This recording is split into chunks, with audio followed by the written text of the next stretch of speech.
నమస్తే BCN news కి స్వాగతం. నా పేరు నీలిమ. ముందుగా ముఖ్యాంశాలు. పలు కీలక బిల్లులకు ఏపీ అసెంబ్లీలో ఆమోదం. ల్యాండ్ టైటిలింగ్ యాక్ట్, ఆరోగ్యవసతి పేరు మార్పు బిల్లులకు గ్రీన్ సిగ్నల్.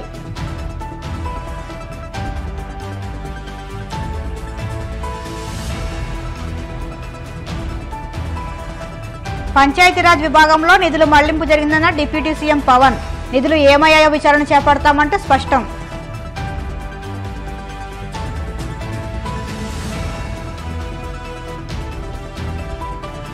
భీమడోలు మండలం గుండుగోల్నులో శాస్త్రవేత్తల బృందం పర్యటన.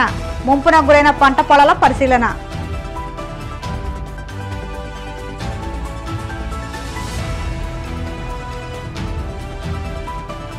అల్లూరి సీతారామరాజు జిల్లా కోనవరంలో పొంగి పొర్లుతున్న శబరి. ముంపున గురైన నదీ పరివాహక ప్రాంతాలు.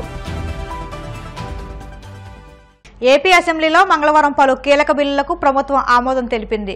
ల్యాండ్ టైటిలింగ్ యాక్టు, భూ యాజమాన్య హక్కు చట్టం, ఆరోగ్యవసతి పేరు మార్పు బిల్లులకు సభ్యులు ఏకగ్రీవంగా ఆమోదం తెలిపారు.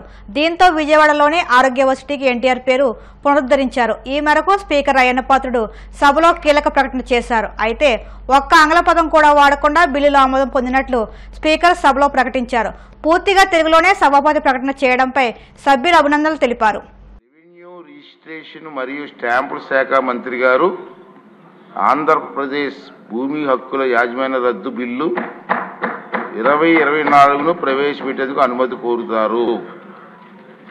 Honorable Speaker, sir, I beg to move for leave to introduce the Andhra Pradesh Land Titling Repeal Bill 2024.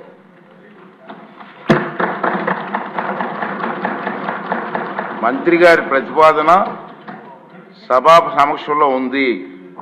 ఇప్పుడు ఈ విషయం ఆంధ్రప్రదేశ్ భూమి హక్కుల యాజమాన్య రద్దు బిల్లు 2024ను ప్రవేశపెట్టడం. ఈ ప్రతిపాదనను సభలో సుముఖంగా ఉన్నవారు అవును అనండి.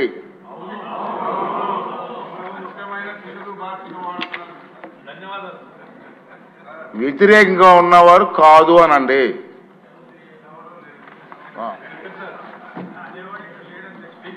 అవునన్నారు. అవునన్న వారు అందరూ కూడా ఏకగ్రీయంగా అన్నారు కాబట్టి ఈ ప్రతిపాదన ఆమోదించబడింది. బిల్లు సభలో ప్రవేశపెట్టబడింది.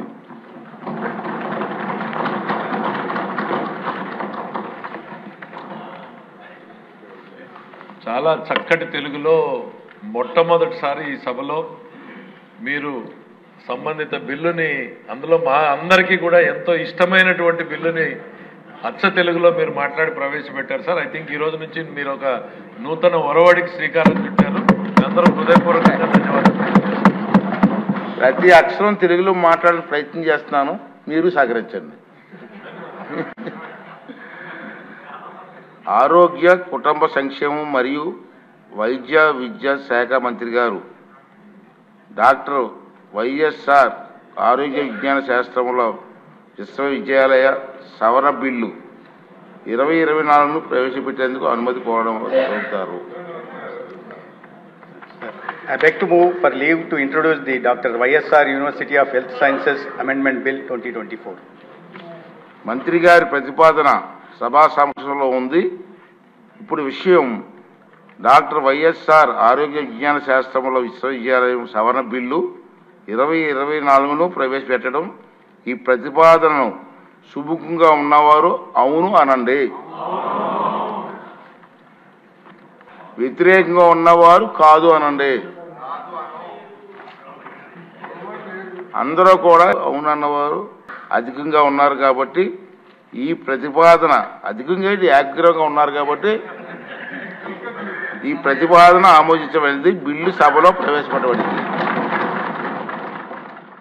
వైఎస్ జగన్మోహన్ రెడ్డి సారథ్యంలోని వైసీపీ ప్రభుత్వ హయాంలో పంచాయతీరాజ్ విభాగంలో భారీగా నిధులు మళ్లింపు చోటు చేసుకుందని ఆ శాఖను పర్యవేక్షిస్తున్న ఉప ముఖ్యమంత్రి పవన్ కళ్యాణ్ వెల్లడించారు. ఆ నిధులు ఏమయ్యాయనే విషయంపై విచారణ చేపట్టాల్సిన అవసరం ఉందని సభలో అన్నారు. అసెంబ్లీలో ప్రశ్నోత్తరాల సమయంలో సభ్యులు అడిగిన ప్రశ్నలకు పవన్ కళ్యాణ్ సమాధానాలు ఇచ్చారు. గ్రామీణ ప్రాంతాలను అభివృద్ధి చేయడం, మౌలిక సదుపాయాలను కల్పించాలన్న ఉద్దేశంతో 14-15వ ఆర్థిక సంఘం సుమారు 9,000 కోట్ల రూపాయలకు పైగా నిధులను గత ప్రభుత్వానికి మంజూరు చేసిందని అన్నారు. శ్రీమతి పంచమర్తి అనురాధ గారు, సర్వశ్రీ దువ్వారపు రామారావు గారు, వి తిరుమల నాయుడు గారు, కంచర్ల శ్రీకాంత్ గారు, గౌరవ ఎమ్మెల్సీ, వారు 3 ప్రశ్నలు అడిగారు అధ్యక్ష. పంచాయతీరాజ్ గ్రామీణాభివృద్ధి శాఖకు సంబంధించి వారు అడిగిన ప్రశ్నల్లో మొదటిది, పంచాయతీలకు విడుదల చేసిన 14 మరియు 15 ఆర్థిక సంఘం నిధుల్లో దాదాపు 9,000 కోట్లను ప్రభుత్వం దారి మళ్లించిన విషయం వాస్తవమేనా? రెండో ప్రశ్న, కేంద్ర ప్రభుత్వ అధికారులు కొన్ని పంచాయతీలను సందర్శించి కొన్ని అవకతవకల్ని ఎత్తిచూపడం కూడా వాస్తవమేనా? మూడో ప్రశ్న అయితే, ఒకవేళ వాస్తవం అయితే దాని మీద ఆ వివరాలపైన దానిపైన తీసుకున్న చర్యలు ఏమిటి? మొదటి ప్రశ్నగా అధ్యక్ష, 9,000 కోట్లను గత ప్రభుత్వం దారి మళ్లించిందా లేదా అనేది అడిగారు అధ్యక్ష. దానికి మా సమాధానం అవునండి. కేంద్ర ఆర్థిక కమిషన్ గ్రాంట్లలో మళ్లింపు జరుగుతోంది. ఇప్పటి వరకు భారత ప్రభుత్వం ఆర్థిక కమిషన్ గ్రాంట్ను విడుదల చేసినప్పటికీ పంచాయతీరాజ్ సంస్థలకు 998 కోట్ల నిధులు ఇంకా విడుదల కాలేదు. ఇది మొదటి దానికి సమాధానం అధ్యక్ష. రెండో ప్రశ్నకి, కేంద్ర ప్రభుత్వం అధికారులు రాష్ట్రంలోనే ఒక 5 గ్రామ పంచాయతీలను సందర్శించారు. ఎంఓపిఆర్ భారత ప్రభుత్వం న్యూఢిల్లీ వారు 16/10/23 తేదీన డిఓ లేఖ నెంబర్ M11015/150/2020 FD Part 1 ద్వారా ఆంధ్రప్రదేశ్ ప్రభుత్వానికి వారి పరిశీలనలు తెలియజేశారు. ఆంధ్రప్రదేశ్ ప్రభుత్వం సమర్పించిన పరిశీలన మరియు ప్రచిత్రాలను కూడా ఈ అనుబంధానికి జత చేయడం జరిగింది. గౌరవ సభ్యులు ఇంకేదైనా సందేహాలు ఉంటే అనెక్షర్ని అనుబంధంగా ఉన్నాయి వీటన్నిటి చదువుకోవచ్చు.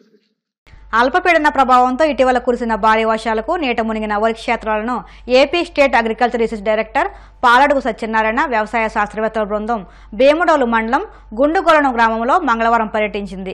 ఏరువాక కేంద్రం శాస్త్రవేత్తలు వ్యవసాయ శాఖ అధికారులతో కలిసి డైరెక్టర్ పాలడుగు సత్యనారాయణ గుండుగొలను ఆయకట్టు పరిధిలో నీట మునిగిన పంటలను పరిశీలించారు. పంటలను పరిశీలించిన అనంతరం రక్షణకు తీసుకోవాల్సిన చర్యలను రైతులకు సూచించారు. ఈ కార్యక్రమంలో వ్యవసాయ శాస్త్రవేత్త doctor Phanikumar, Bhimadolu agriculture AD ఉషారాజకుమారి, ఏవో ఉషారాణి, విఏలు పాల్గొన్నారు. పల్నాడు జిల్లా కలెక్టరేట్లో సీసీగా పనిచేస్తున్న జానీ భాషపై ఓ మహిళ కలెక్టర్కు ఫిర్యాదు చేసింది. జానీ భాష తనను లైంగిక వేధింపులకు గురి చేస్తున్నాడని మహిళ ఆరోపించింది. కలెక్టర్ బంగ్లాలో కాంట్రాక్ట్ బేసిక్ మీద ఉద్యోగం చేస్తున్న తనపై లైంగిక వేధింపులకు గురి చేస్తున్నాడని మహిళ కలెక్టర్కు చేసిన ఫిర్యాదులో పేర్కొన్నారు. తనకు సహకరించలేదని ఉద్యోగం నుంచి తొలగించాలని సదరు మహిళ ఆవేదన వ్యక్తం చేసింది.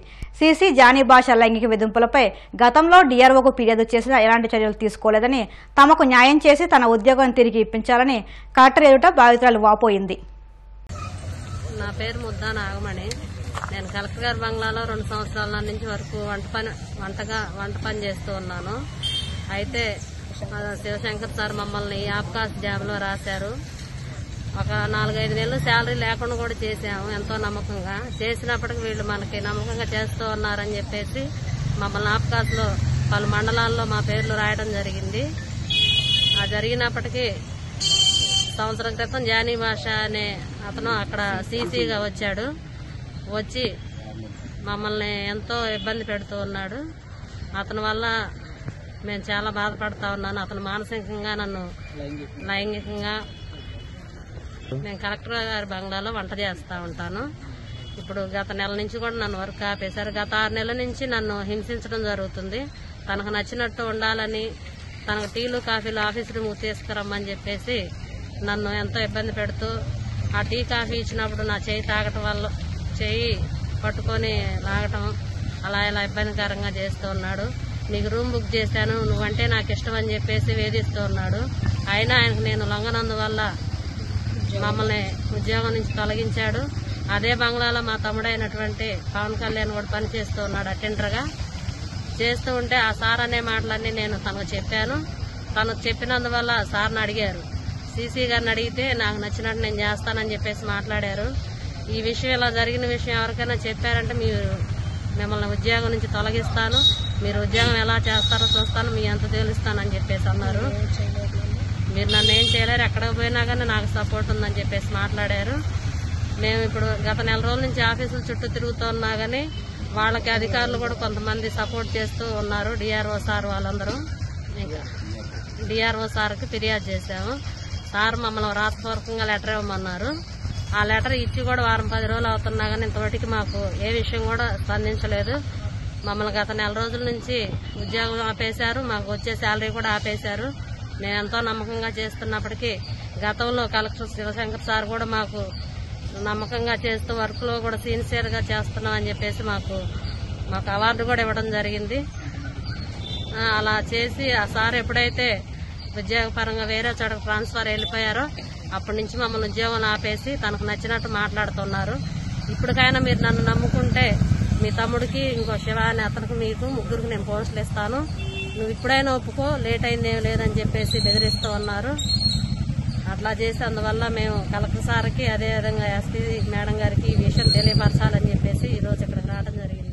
తూర్పుగోదావరి జిల్లా సీతానగరం మండలం ఉండేశ్వరపురంలో గల్లంతైన తిరుమల విద్యార్థి పిప్పళ రాంబాబు మృతదేహం లభ్యమైంది. ఉండేశ్వరపురం గ్రామానికి చెందిన రాంబాబు తిరుమల స్కూల్లో 10వ తరగతి చదువుతున్నాడు. ఆదివారం సాయంత్రం సెల్ ఫోన్ విషయంలో తండ్రి మందలించడంతో బయటకు వెళ్లిన రాంబాబు తిరిగి రాలేదు. ఈ నేపథ్యంలో మిత్తిపాడు కాజువే వంతెన పక్కన సైకిల్ ఉండడంతో కంగారు పడిన తల్లిదండ్రులు పోలీసులకు ఫిర్యాదు చేశారు. బాలుడి ఆచూకీ కోసం ఎన్డీఆర్ఎఫ్ బృందాలు పోలీసు సిబ్బంది గాలింపు చర్యలు చేపట్టగా మంగళవారం ఉదయం బాలుడి మృతదేహం లభ్యమైంది. పోస్టుమార్టం నిమిత్తం రాజమహేంద్రవరం ప్రభుత్వ ఆసుపత్రికి బాలుడి మృతదేహం తరలించారు. గోదావరి శబరి నదుల్లోకి భారీగా వరద నీరు వచ్చి చేరుతుంది. ఎగువ ప్రాంతాల్లో ఆగకుండా కురిసిన వర్షాలకు దిగువకు వరద పోటెత్తింది. గోదావరికి ఉపనది అయిన శబరి పొంగి ప్రవహించడంతో ఏజెన్సీలోని గిరిజన గ్రామాలకు రాకపోకలు నిలిచిపోయాయి. ఈ నేపథ్యంలో అల్లూరు సీతారామరాజు జిల్లా కోనవరం పోలీస్ స్టేషన్ను శబరి నది ముట్టడించింది. శబరి నది చెంతనే పోలీస్ స్టేషన్ ఉండడంతో వెనుక నుంచి వరద 3 వైపులా వచ్చి చేరింది. అలాగే స్టేషన్ పక్కనే ఉన్న ఉదయ భాస్కర్ కాలనీలోని వరద వచ్చి చేరింది. సుమారు 200 కుటుంబాలు తమ నివాసాలు విడిచి పునరావాస కేంద్రాలకు తరలి వెళ్లాయి. దొంగతనం చేస్తూ ఓ బాలుడు మృతి చెందిన ఘటన వైరల్ గా మారింది.